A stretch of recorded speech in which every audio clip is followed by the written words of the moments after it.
பிரியமானவர்களே, இயேசு கிறிஸ்துவின் இணையற்ற நாமத்தில் உங்களை வாழ்த்துகிறேன். இந்த மன்னாச்சுடைய டெய்லி பாட்காஸ்டை கேட்கிற உங்கள் ஒவ்வொருவரையும் கர்த்தர் ஆசீர்வதிப்பாராக. நீதிமொழிகள் 24:11 இப்படியாய் கூறுகிறது: மரணத்திற்கு ஒப்புவிக்கப்பட்டவர்களையும் கொலையுண்ணப் போகிறவர்களையும் விடுவிக்க கூடுமானால் விடுவி என்பதாக. அழிந்து போகிறவர்களை விடுவிக்க கூடுமானால் விடுவியுங்கள். ரெஸ்கியூ த பெரிஷிங் என்ற தலைப்பின் கீழ் இன்றைய மன்னாவை தியானிக்கப் போகிறோம். நம்மை சுற்றி நடக்கிற காரியங்களை கண்டும் காணாதவர்கள் போல தேவ ஜனங்கள் காணப்படலாகாது. நீதிகள் புரட்டப்படும் போதும், எளியவர்கள் ஒடுக்கப்படும் போதும், பெண்களும் குழந்தைகளும் பாதிக்கப்படும் போதும், விதவைகளும் திக்கற்ற பிள்ளைகளும் நெருக்கப்படும் போதும் எனக்கென்ன என்று ஒதுங்கிவிடக்கூடாது.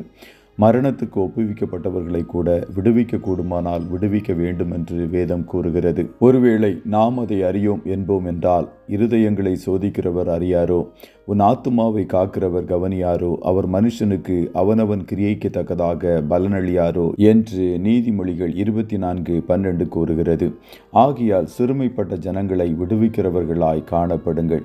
எஸ்தர் 127 நாடுகளை அரசாண்ட அகாஸ்வேரு ராஜாவின் மனைவியாய் காணப்பட்டவள். ஒரு நாள் தன்குல ஜனங்கள் எல்லாரையும் ஒரே நாளில் சங்கரிக்க ஆமானின் சதி திட்டத்தினால் சட்டம் நிறைவேற்றப்பட்டதை அறிந்தாள். ராஜாவின் சமூகத்தில் கடந்து சென்று அதை அவருக்கு தெரியப்படுத்த வேண்டுமென்றால் அழைக்கப்படாதபடி யாரும் பிரவேசிக்க முடியாது. இந்த இக்கட்டான சூழ்நிலையில் சட்டத்தை மீறி ராஜாவின் சமூகத்தில் நான் ஜனங்களுக்காக பிரவேசிப்பேன், நான் செத்தாலும் சாகிறேன் என்று புறப்பட்டு சென்றாள். என் ஜனத்தின் மேல் வரும் பொல்லாப்பை நான் எப்படி பார்க்கக்கூடும்? என் குலத்திற்கு வரும் அழிவை நான் எப்படி சகிக்கக்கூடும் என்ற எண்ணம் அவளுடைய இருதயத்தில் காணப்பட்டது. ராஜாவின் கண்களில் அவளுக்கு தயை கிடைத்தது. ஆகையால் தன் ஜனங்களுக்காக அவரிடம் பரிந்து பேசி அவர்களை மரணத்தினின்று விடுவித்தாள்.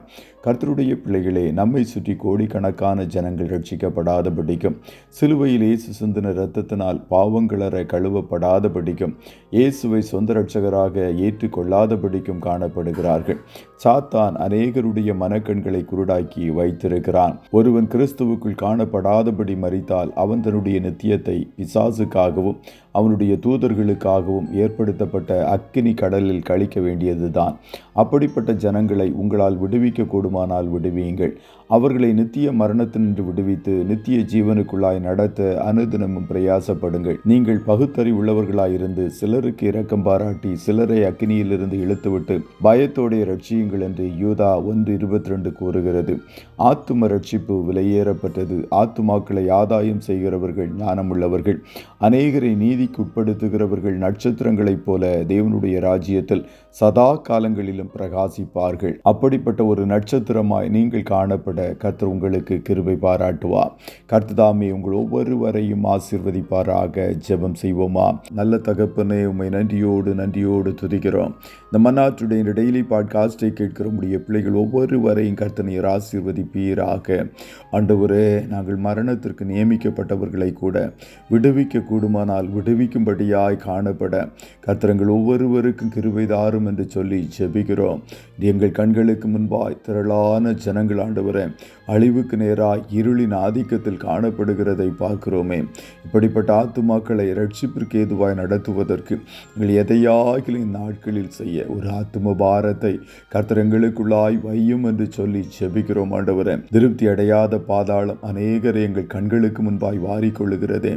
இந்த சூழ்நிலையில் நாங்கள் மதிலாய் நிற்கத்தக்கதாய், பாவத்தின் கிரியைகளை தடை செய்கிறவர்களாய் காணப்படத்தக்கதாய் கர்த்தர் எங்கள் ஒவ்வொருவருக்கும் உதவி செய்வீராக. இன்றைய தினமும் உடைய பிள்ளைகள் கையிடுகிற வேலைகளை ஆசீர்வதியும்.